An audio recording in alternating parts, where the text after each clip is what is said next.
Okay, so now I want to show how to use Sage to work with complex numbers. Okay, so I've started a Sage worksheet on cocalc.com, and let's enter a complex number like 1 plus I.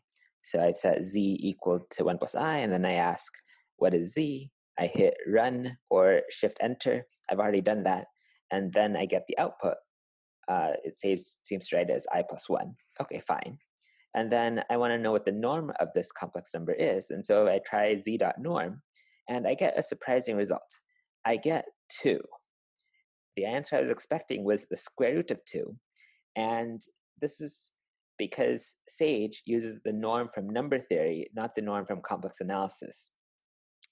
What we want is the absolute value of this complex number z. That's what I was wanting as the norm. And so that's the square root of 2. Okay. Then another way to get that is z dot abs, and you get the square root of 2. So that's the absolute value. What about the argument or the theta? I tried z dot arg, empty parentheses, and then down here I get an error. And when you get an error in Sage, the key is to look at the very last line of the error message. It says something has no attribute arg, and that means that this complex number z, there's no method or function arg associated to a complex number. Rather, what we need to do, for some reason, is do arg of z. Then that will give us the argument, pi over 4. All right, let's plot this point z. So that's using the points function, and I've converted this number z, 1 plus I, to what's called a complex double precision float, or something like this. That's what points function needs to have in order to plot a complex number. Okay, whatever. And then here I've written this number z, 1 plus I, as 1 plus capital I. Sage can understand lowercase I apparently, but it also reserves capital I for the complex number I. Okay, and then this aspect ratio, if you leave this out, it'll mess up the scaling of the x and y coordinates. So that I want the aspect ratio to equal 1. The size is also an optional argument, and that's just the size of the point it plots. So I made it kind of big, 50, so you can see. Okay, so here's our point, 1 plus I. We've gone 1 over in the x direction and 1 up in the y direction.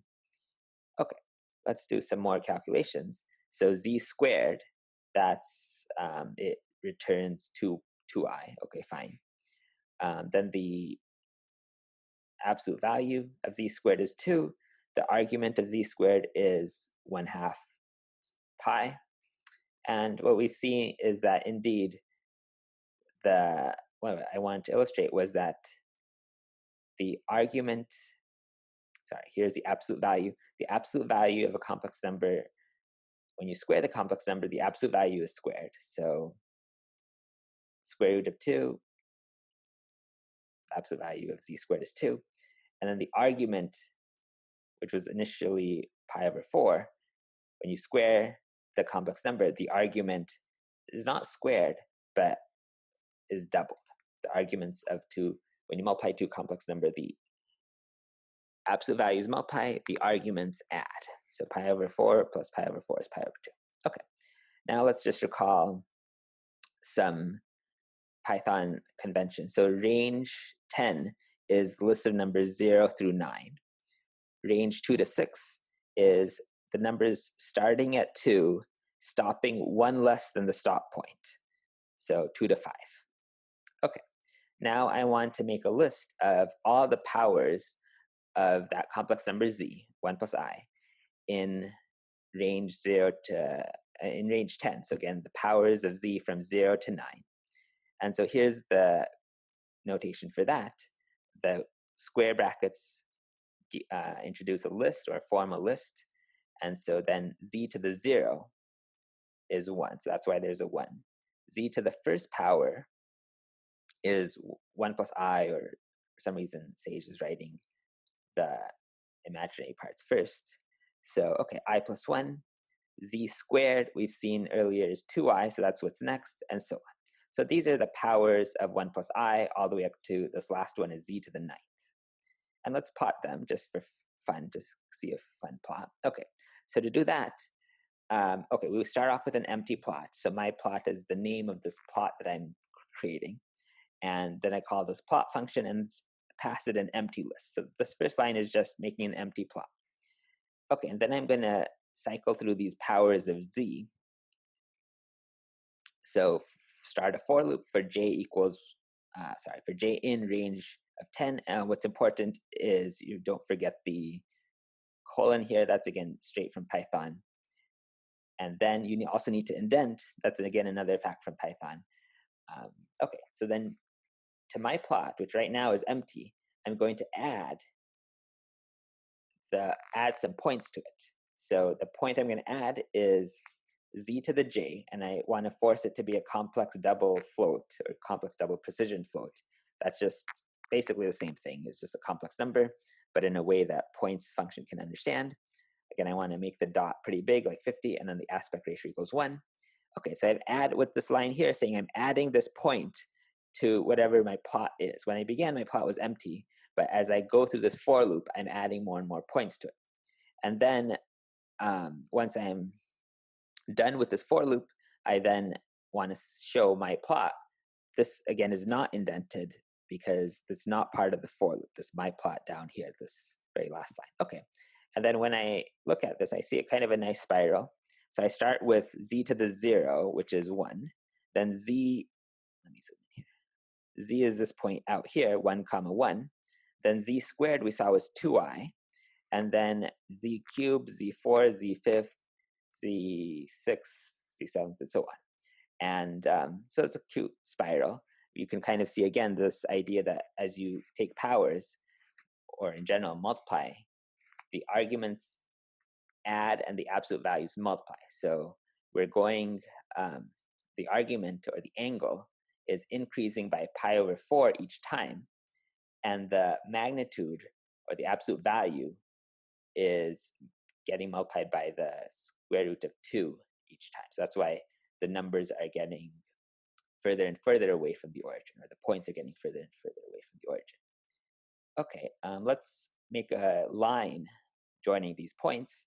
And so that's the line command. By line, I mean, obviously we don't get a straight line. We get straight lines connecting the points. So I make a list of all these powers, and then I throw that list powers.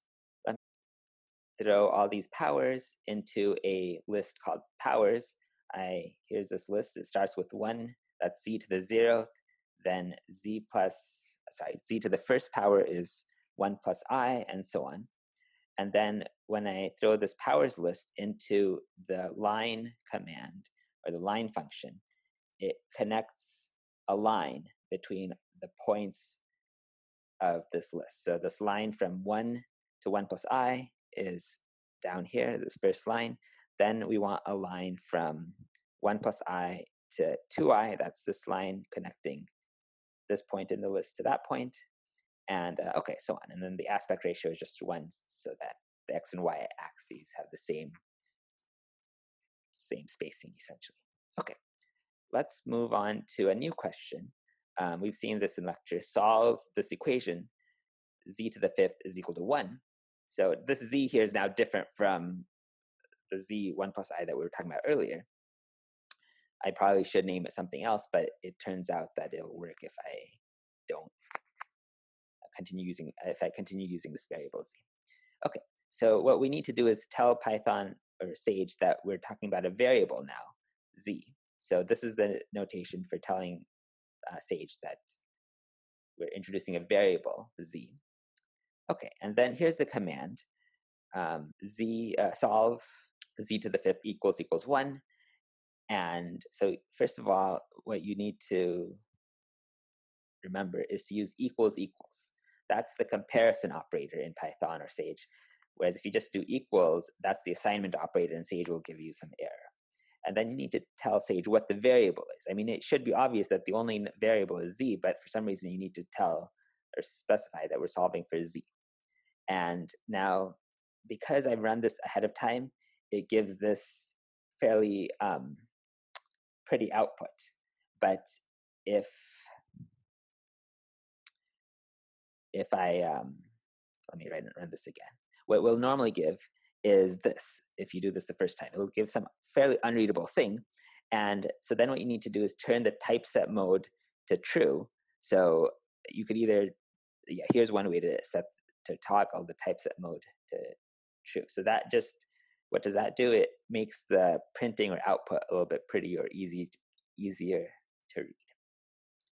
Okay, so the problem, so here are the solutions. And now I want to plot them. It turns out that the solve command seems to be a little bit difficult to use with plotting. Here's my attempt. So I'm collecting the solutions that the solve function has given me into, hold on just a second. So the solve command did give me the obvious root, z is equal to 1, and then 4 other complex numbers that are also solutions to this z to the 5th equals 1, or the 5th roots of unity. And I want to plot them because I know, actually, let me go down and show you that these solutions, once I learn how to plot them, as I'll show you in a second, they're equally spaced along the unit circle. Let's go back and see how I got to that. Well, it was a bit of a meandering process in terms of finding how to plot this. It involved a bunch of Googling. Okay, so I want to throw all those solutions into a list. And if I want the first element of that list, Sage and Python indexing starts at 0. So solutions 0 will give me this first number here. That's what I get. Okay, and then I want to find the arguments of those numbers. But unfortunately, if I throw in arg and throw in that list, it gives me some sort of error that I could not resolve. I mean, in part, when I tried investigating, again, you go down to the very last line. It says something about symbolic ring. So these expressions are in the symbolic rings, but basically they're not complex numbers in some floating point or decimal form. Okay, if I type in the argument of a particular solution, it just doesn't give me an actual number. It just gives me basically what I typed in. So then I tried coercing those solutions into a floating point, but that didn't work either. That gave me some other error that says cannot convert or evaluate symbolic expression to a numerical value. Okay, so then after some Googling, not too much Googling, I found this other method that works. Okay, so you have your function, z to the 5th equals 1. So I moved everything to one side, and I want to solve z to the 5th z to the 5th minus 1 equals 0. So then, in other words, I want to find the roots. So here's this polynomial that we have, and there's this method or attribute called roots that gives the roots. Okay, so then when I type in f.roots and hit run or shift enter, I get this mess. And if you look carefully, let's go to the very last. This is the z equals 1 solution, but it's giving me a list of tuples. It's giving me 1, 1, and the second coordinate is the multiplicity. Now, sometimes, for example, an equation or polynomial equation might have multiple roots of the multiplicity greater than 1, like z minus 1 squared. Anyway, we're not interested in these multiplicities in this example because all these multiplicities are 1. So you can see that the multiplicities are all 1. The second coordinates are all 1. Okay, so in order to ignore that or delete that, set the multiplicities equal to false. And well, here SR stands for the symbolic ring. And I get the answer from above, but without the multiplicities. Okay, And again, now I try the same command, but now I want the ring to be the CDF, complex double floats. And so now it's given me sort of decimal approximations to the solutions. And that's a little bit, these numbers are a little bit easier to plot, it seems, in Sage. Okay, so now let's throw in this list into, collect it into a name, assign it a name. So I've called it SOLNS, so it's short for solutions.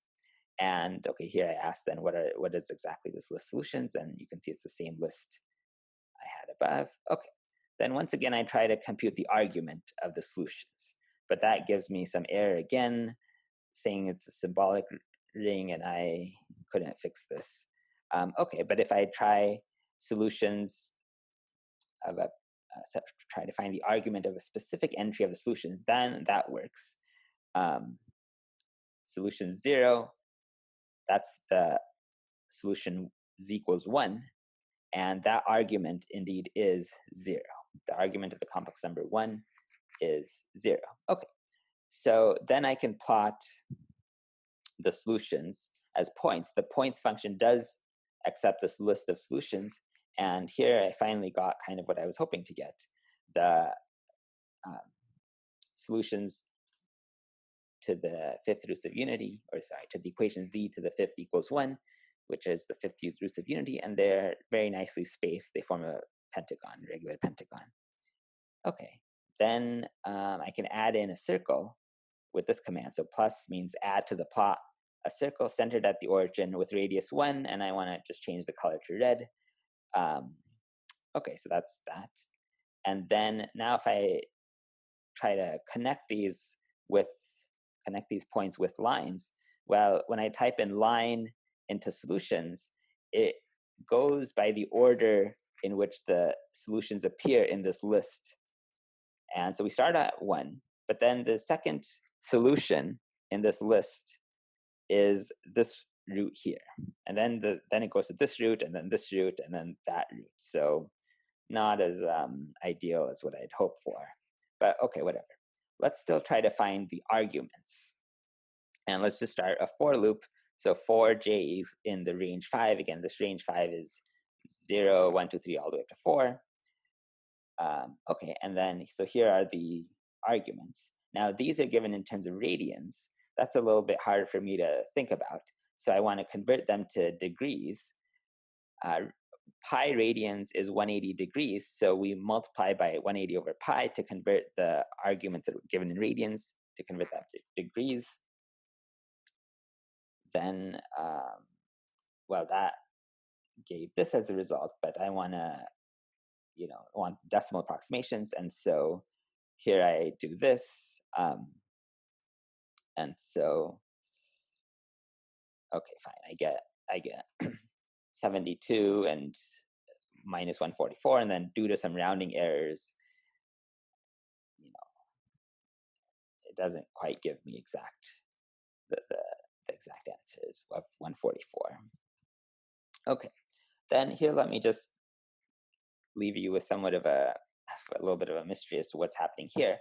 So there's this function complex plot, and it plots this, z to the fifth minus 1 function, and for the x coordinates range from minus 2 to 2, the y coordinates range from 2 to 2. So here you can see on the graph minus 2 to 2 is the x value.